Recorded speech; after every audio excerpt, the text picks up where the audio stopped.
A very warm welcome. You're watching the Super Saturday debate with me, Akanksha Swaroop. Now, the political arena in Tamil Nadu is heating up as polling day approaches. This as Prime Minister Modi-led BJP is also being fronted by State President K. Annamalai, is also intensifying the efforts to counter the anti-BJP and anti-Modi campaign spearheaded by DMK Chief M.K. Stalin. Meanwhile, AIADMK led by E. Palaniswamy is also struggling to play catch-up with the DMK, which has gained momentum over its Dravidian counterpart. Interestingly, today in a CNN News18 exclusive, Union Minister Nirmala Sitharaman has lashed out at the DMK while campaigning in Tamil Nadu. Sitharaman has attacked the Dravidian ideology, calling it discriminatory, differentiating and a separatist one. In fact, she counters the DMK's allegation that BJP is a North party by saying that the narrative is part of Dravidian's myth-creating effort. As someone with roots in Tamil Nadu, Sitharaman's attack only seems more plausible, making us consider the question, can Prime Minister Modi's aggressive push in Tamil Nadu challenge dominance of Dravidian parties? As Sitharaman busts the Dravidian myth, can the Lotus bloom in Tamil Nadu? That's the big question we'll be probing tonight. The perception which the DMK and the Congress party tried to build up yesterday also when they had that rally of Rahul Gandhi as well as DMK, the Chief Minister of Tamil Nadu, was that this is a territory which cannot be breached by the BJP. Yet Mission South is something which is very integral to the Prime Minister's ideology, thinking and yours as well. Your thoughts? You think this is a bastion which can be breached and will be breached? Undoubtedly it can be breached. You saw the momentum in the ground. You saw how people are responding today. And yesterday I was in some other parts of Tamil Nadu. I was in the central part, Chidambaram, which is a reserved constituency, just as Avinashi, which is a reserved assembly, part of Nilgiri, which is also Nilgiri Parliament is a reserved constituency. Similarly, I also went to Tanjavur, which was affected by cyclones. I visited at that time, and the candidate, BJP's candidate, was also somebody who worked in the ground. So the momentum is largely because of the way the large attention which Prime Minister pays to Tamil Nadu, develops it, also brings in the defense corridor, makes sure, you heard all the women talk today about how in their village, most of them have got toilets, they've also got the cooking gas. They are very clear that the house itself is being built by Prime Minister's Awas Yojana and so on. So not only that Prime Minister at his level is giving attention in the larger space, policy space, but also in the ground, execution at the level of the households is all obviously seen. So the myth that has been created that a national party cannot survive in Tamil Nadu was sincerely not attempted to breach by the Congress party. Only a second fiddle to one of the Dravidian parties, but mostly with the DMK. So, what is in the interest of Tamil Nadu and what is in the interest of the country? Whereas BJP took that approach, saying if the entire country has to develop, should have of the third largest global economy, we need to have every state of India develop. And that is why the attention given to Tamil Nadu is purely, even without an MP from here, PM's message is, I want every state to develop, so should Tamil Nadu. Well, Nirmalaji, the criticism which comes in from the Dravidian parties is that BJP is a North party. It's trying to impose its language, its culture. Would you, as someone who belongs over here, want to issue a clarification on that? 100%. And that is part of the Dravidian myth-creating effort. They always look at North Indians, Hindi. All of us are part of this country. And in this country's history, Tamil Nadu's contribution is not a property of any one party. The DMK cannot say it is us who kept up the Tamil. Absolutely discriminatory, differentiating, and a separatist ideology is the Dravidian ideology. And as a result, you find them always speaking of North versus South, Hindi versus Tamil, or, these outsiders versus local. And they don't, they like to keep it within themselves as though they are the arbiter of who's a native Tamil as opposed to who's come from outside. These are very clear wedges which they drove into the Tamil society, people are clearly rejecting it. And it's for all this, they're not even democratic.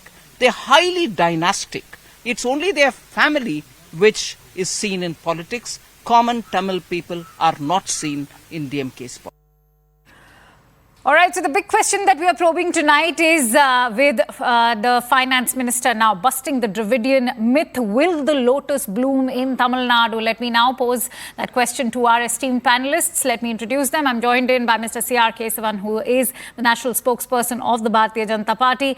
I'm also expecting Mr. Kovai Satyan in some time, who is the spokesperson of AIDMK. But Dr. P. Pullarao, who's a political analyst, joins us. Pranay Agarwal Satyan has also joined in. Let me, in fact, have Dr. Pullarao, in fact, set the stage for this debate. Dr. Rao, I hope you heard what Nirmala Sitharaman had to say. Her attack is very straight up, calling the DMK a divisive party of playing divisionary politics. And, of course, the attack is very straight up when it comes to national interest, because she said that Kachativu was given by then Chief Minister and he acted as a mute spectator when that happened. So how will DMK now tackle such allegations when especially questions of national interests are being posed towards the party? Yes, 8 of these 39 parliament seats in Tamil Nadu, when there was some kind of a united opposition between the BJP, PMK and DMK. Now the opposition is divided. No effort was made to have an opposition unity, partially at least. When there's such a divided opposition, what is the DMK faces no challenge, by a kind of, the opposition has failed in estimating the need for some kind of unity. And therefore, the DMK has a very easy opportunity. Yes, here and there are good candidates of the BJP or independent people like Paneerselvam, ADMK. They have good chances, 3-4 seats. They were traditionally DMK, BJP strong. DMK has it easy. What Mrs. Sitharaman has said may be possible. I appreciate the honesty. I appreciate the honesty, which is why I'd like to, in fact, bring in Pranay Agarwal. Pranay, which perhaps is also something that the AIADMK has not been able to capitalize on. What is your view? So, Akanksha, yes, I would say clearly winds of change are blowing across the Tamil Nadu coast. To say they prefer a richer democracy and, where they have greater choice than when they have less of it. So BJP's entry into Tamil Nadu politics is a welcome development from the perspective of the Tamil people. Mm-hmm. Whether that translates into seats and how many is the million-dollar question, of course. Leadership has been putting in a lot of effort in the South in general and Tamil Nadu in particular. Whether it is the incessant campaigning or public rallies, or the Prime Minister himself has made numerous visits to Tamil Nadu even during non-election times. Whether it is Annamalai's 7-month Padayatra and aggressive campaigning and, making assertive allegations against corruption and dynastic politics, all have to be read in this context. Please appreciate BJP currently is at its lowest possible in Tamil Nadu. So it can only improve its position.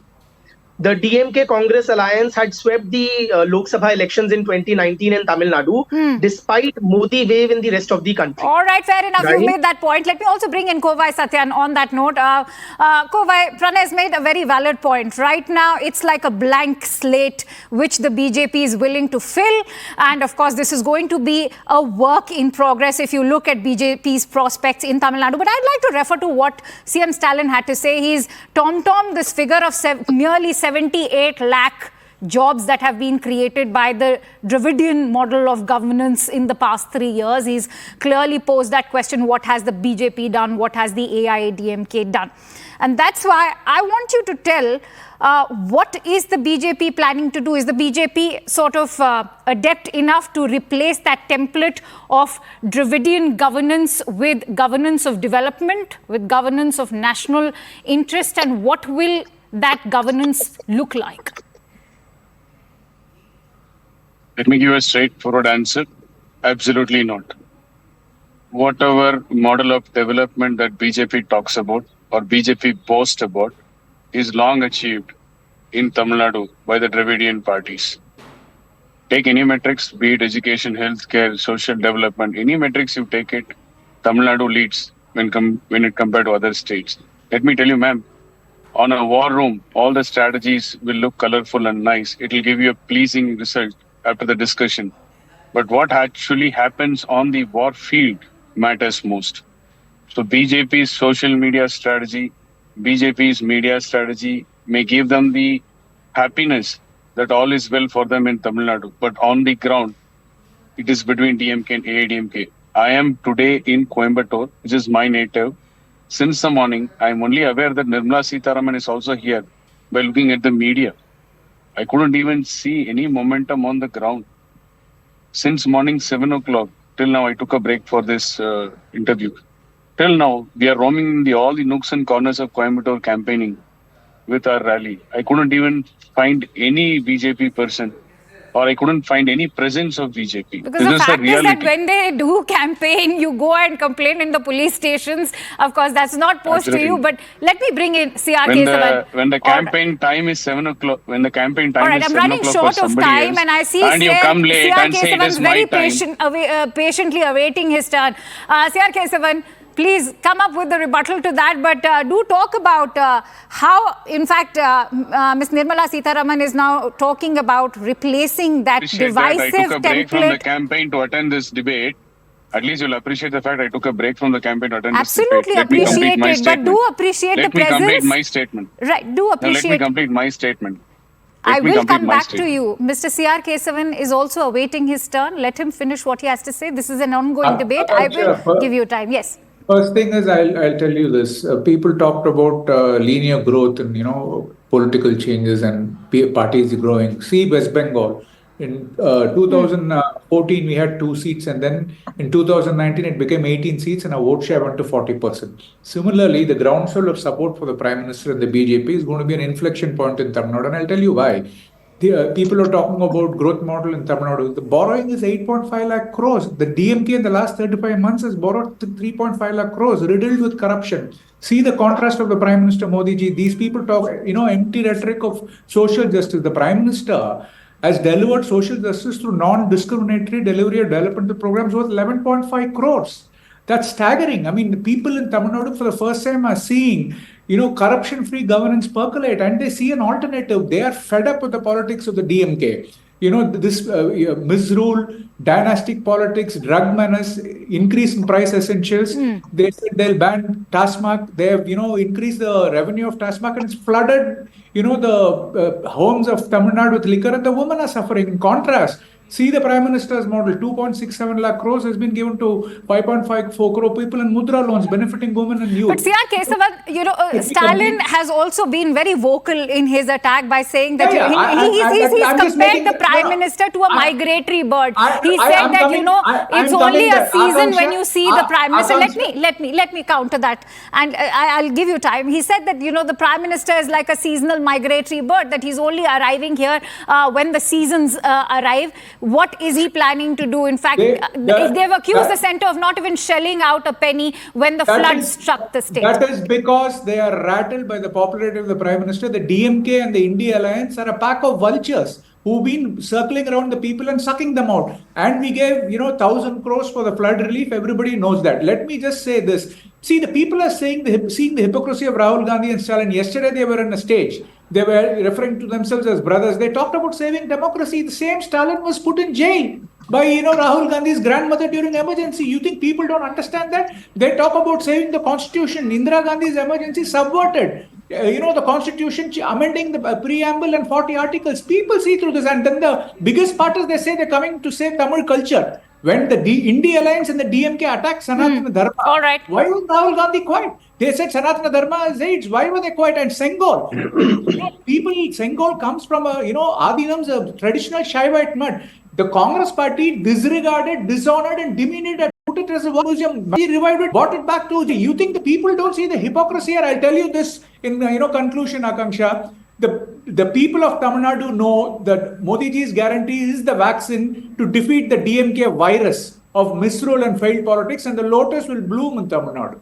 All right, I can see Dr. Pulla Rao is wanting to come back, but Dr. Rao, can a blend of faith with politics sort of help BJP dent the prospects of DMK or even an AIDMK, or will this be counterproductive to a state which is known, for this model as far as a Dravidian model or that entire movement is concerned?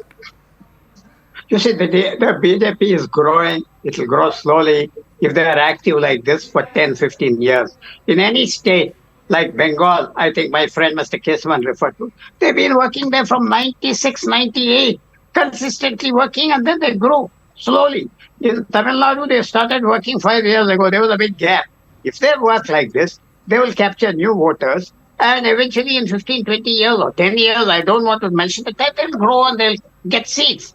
They need alliances. They need time. With the BJP, will it give up work after the election? Will they continue irrespective of the result? Will new leadership change everything? That depends. They have to work. One last sentence. Uttar Pradesh, the BJP came to power 40 years after the Bharatiya Janata Sangh was founded in 1951. Same thing went to all the North Indian states where they came to power. They took 30 years. To think that BJP will suddenly get seats. But Dr. Rao, in BJP's defense, I must tell you that the DMK is clearly threatened by BJP's prospects over there. Definitely. Because, I'll tell you why. Because we have seen the kind of campaigning that's happening, scan the scam. If BJP or especially Mr. K. Annamalai were not a threat, then why did CPIM and CPI functionaries join the DMK in their scuffle with the BJP? Clearly, you're calling names. I agree with you. I agree. They're calling names. The DMK. Dayanidhi Maran is not apologetic about referring to a state president as a joker. Clearly, it's not like the BJP is not coming across as a threat perception for them. No, the DMK and ADMK, their co-voting has come down to 25%, 26%. They need allies. That's how they're getting power. That's what I said. You need allies. The BJP did not ally with the ADMK, or the BJP did not find allies. If it wants to grow, it is going to take time. Pranay, how do you, in fact, put into perspective BJP's own prospects? Do you think BJP is now going to witness a strategic shift in the mindsets of the Tamilian voter compared to a 2014 or a 2019? Akanksha, I would say BJP's prospects, to put it mildly, are very bright. And let me explain why. In the last 20 years or the last 4 Lok Sabha elections, the BJP has in all managed to secure only 1 Lok Sabha seat from Tamil Nadu. Right, so BJP simply doesn't have much to lose in Tamil Nadu.